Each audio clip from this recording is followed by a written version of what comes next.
Hello दोस्तों, मेरा नाम है प्रशांत और आप देखें मेरा YouTube channel break the norms. दोस्तों, हर इंसान कभी ना कभी जीवन के किसी न किसी पड़ाव पर खुद को हेल्पलेस यानी कि असहाय महसूस करता ही है। कोई घटना, कोई लॉस, किसी की डेथ, फाइनेंशियल प्रॉब्लम और बहुत सारी समस्याएं हैं जिसमें फंसकर कभी ना कभी हम सब हेल्पलेस फील करते हैं। दोस्तों, ये एक फेज होता है जो टेम्पोररी होता है और बीत जाता है। लेकिन क्या आपको पता है कि बहुत से लोग ऐसे भी हैं जो ज्यादातर सिचुएशन में हेल्पलेस हो जाते हैं। छोटी सी छोटी प्रॉब्लम जिसमें हम लोग बड़ी आसानी से पार पाते हैं, उसमें भी वो पहले से ही हार मान लेते हैं। कोई भी नया काम करने से पहले ही हार मान लेते हैं। तो क्या आपने कभी सोचा है कि ये काम करने से पहले हार मान लेना, चेंज के लिए ट्राई ना करना, या फिर सीधे शब्दों में कहें कि हर सिचुएशन में खुद को हेल्पलेस फील करना, हमने कैसे और कहां से सीखा है? जी हाँ दोस्तों, सीखना शब्द सबसे ज्यादा उचित है इस हेल्पलेसनेस की फीलिंग के लिए, क्योंकि ज्यादातर हेल्पलेसनेस सीखी हुई होती है जिसे हम अपने एक्सपीरियंस और एनवायरनमेंट से सीखते हैं, और इसे कहते हैं लर्न हेल्पलेसनेस। तो आइए जानते हैं कि क्या होती है लर्न हेल्पलेसनेस। दोस्तों, मार्टिन सेलिगमैन ने कुत्तों के साथ एक एक्सपेरिमेंट किया था। साइकोलॉजी के फील्ड में महत्वपूर्ण स्थान रखने वाले इस एक्सपेरिमेंट को उन्होंने 3 पार्ट में किया था, और ये काफी लंबा एक्सपेरिमेंट था। अब आपको समझाने की आसानी के लिए मैं इसे आसान भाषा में एक्सप्लेन करूंगा।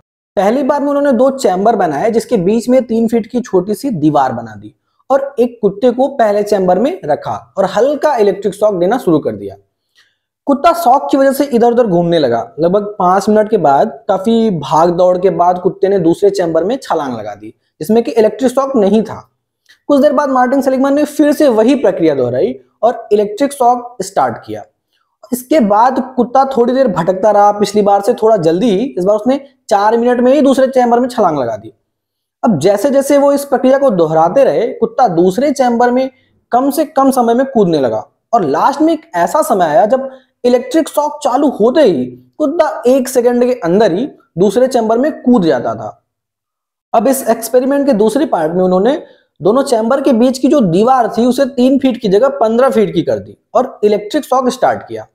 कुत्ता तुरंत कूदने के लिए तैयार था, लेकिन दीवार ऊंची होने के कारण वो कूद नहीं सका। काफी देर तक इधर उधर भटकने के बाद, लगभग 5 मिनट के बाद, कुत्ता हेल्पलेस होकर उसी चैम्बर में बैठ गया। दोस्तों, जैसे जैसे मार्टिन सेलिगमैन एक्सपेरिमेंट को दोहराते गए, कुत्ता बैठने में लगने वाला जो समय था ना, उसे कम ही करता गया। दोस्तों, 8-10 बार वही प्रक्रिया दोहराने के बाद एक वक्त ऐसा आया कि इलेक्ट्रिक शॉक स्टार्ट होते ही कुत्ता बैठ जाता था। वो जल्दी से जल्दी हार मानना सीख चुका था।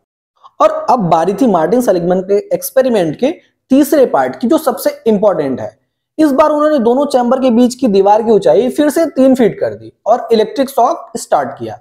लेकिन इस बार बहुत ही हैरान करने वाला बिहेवियर सामने आया। जैसे ही इलेक्ट्रिक शॉक स्टार्ट हुआ, कुत्ता तुरंत ही बैठ गया। ना वो ज्यादा परेशान हुआ और ना ही उसने कूदने के लिए हाथ पांव मारे।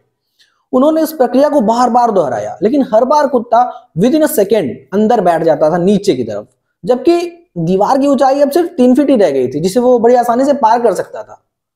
दोस्तों, मार्टिन सेलिगमैन ने कुत्ते की इस बिहेवियर को लर्न हेल्पलेसनेस का नाम दिया था। दोस्तों, मार्टिन सेलिगमैन का कुत्ता पिछले एक्सपीरियंस के आधार पर हेल्पलेस होना सीख चुका था। दोस्तों, हम भी कभी ना कभी अपनी रॉन्ग लर्निंग के कारण बहुत सी अपॉर्चुनिटीज को ये बोलकर ना कर देते हैं कि ये मुझसे नहीं होगा, या फिर ये तो बहुत ही मुश्किल है, या ये जो मेरे हालात हैं वो कभी बदलने वाले नहीं है। तो कहीं ना कहीं हम अपने हेल्पलेसनेस के इस पैटर्न को सीख लिए हैं। दोस्तों, अगली वीडियो में यानी कि कल हम बात करेंगे लर्न हेल्पलेसनेस की पहचान कैसे करते हैं, इसके पीछे का कारण क्या है और इसका अल्टीमेट सोल्यूशन क्या है। दोस्तों, वीडियो देखने के लिए आपको बहुत बहुत धन्यवाद।